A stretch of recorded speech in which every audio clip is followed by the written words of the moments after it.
코로나 사태가 벌써 6개월째죠. 언제 끝날지도 모르고요. 2차 대유행 우려도 계속 나오고 있습니다. 김호란 국립안센터 대학원 교수와 얘기 나눠보도록 하겠습니다. 어서 오십시오. 안녕하세요. 생활방역위원회 소속이시고 대한예방의학회 코로나19 대책위원회 위원장도 맡고 계시니까 제가 마음껏 여쭤보겠습니다.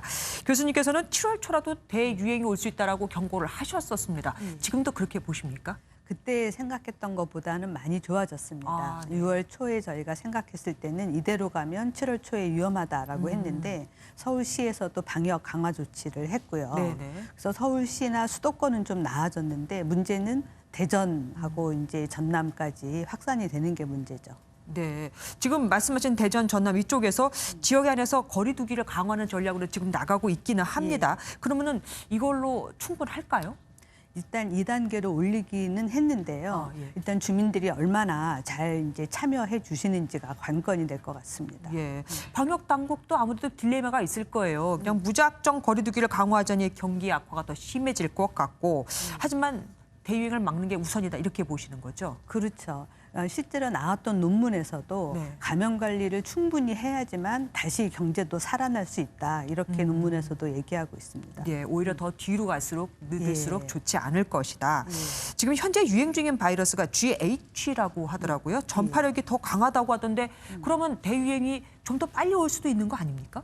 꼭 전파력이라고 말할 수 없는 게요. 네. 이 논문은 GH형에 감염된 사람의 상기도 표본에서 바이러스 농도가 좀 더 높았다는 것인데 그것이 곧 전파력이 높다 이렇게 해석하기는 사실 어려운 부분이 있습니다. 그럼 뭐 6배 높다는 건 그건 뭡니까? 그러니까 농도 자체가 6배 높게 나왔다는 건데 사실 전파되는 거는 바이러스 농도뿐만이 아니라 마스크를 쓴다든지 얼마나 밀접하게 있느냐 하는 모든 것들이 관련되기 때문에 그 바이러스 하나만 가지고 얘기하기는 어려운 부분이 있습니다. 주변 상수가 굉장히 많이 있을 것이다. 예, 그렇습니다. 세계보건기구도 결국은 많은 학자들의 말을 받아들였습니다. 공기 중 에어로졸 감염을 인정했죠. 그러면 지금 현재 방역도 좀 더 강화하거나 좀 다르게 해야 되는 거 아닙니까? 예를 들면은 뭐 지금은 2m 정도 떨어졌으면 괜찮다고 하지만 더 멀리 있어야 한다든지 뭐 그런 건 없습니까?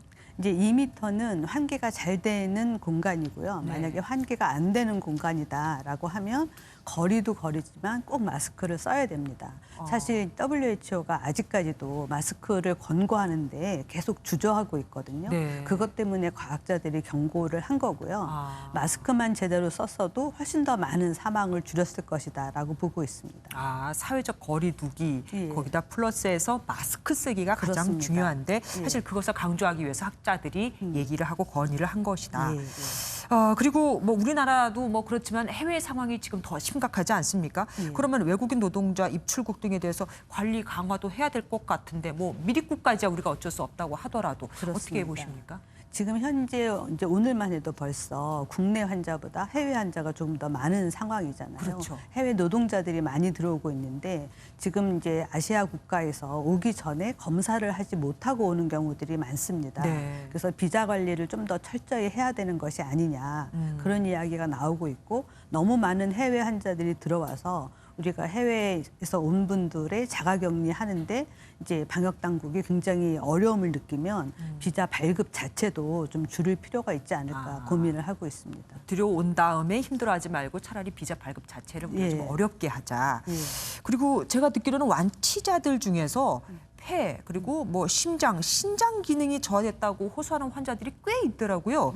이런 경우가 뭐 그렇게 제가 들은 만큼 많은 건지 그리고 또 어떤 사람에게 주로 발생하는 건지도 궁금합니다. 아직은 어떤 사람에 발생하는지 연구는 좀 더 돼야 되겠고요. 우리나라는 환자가 많지 않기 때문에 이런 사례가 간간히 보고되고 있는데 유럽이나 미국에서는 워낙 환자가 많다 보니까 이런 후유증을 호소하는 사례들도 많이 논문에 나오고 있는 상황입니다.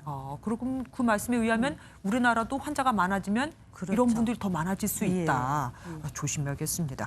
절대로 막아야겠지만 만약에 대유행이 전국적으로 확산한다면 현재 우리가 갖고 있는 의료시설로 충분히 감당을 할 수 있을까요? 어렵죠. 그래서 다양한 시나리오를 생각을 해서 각 지역별로 병상 확보를 지금 계획을 하고 있고요. 병상뿐만이 아니라 병상이 확보되면 거기서 일할 인력을 준비하는 것이 필요합니다. 네. 그래서 간호사도 뽑아서 훈련을 해야 되고요. 네. 이제 중환자실이 특히나 많이 필요합니다. 예, 대비를 아무래도 더 예. 해야 된다.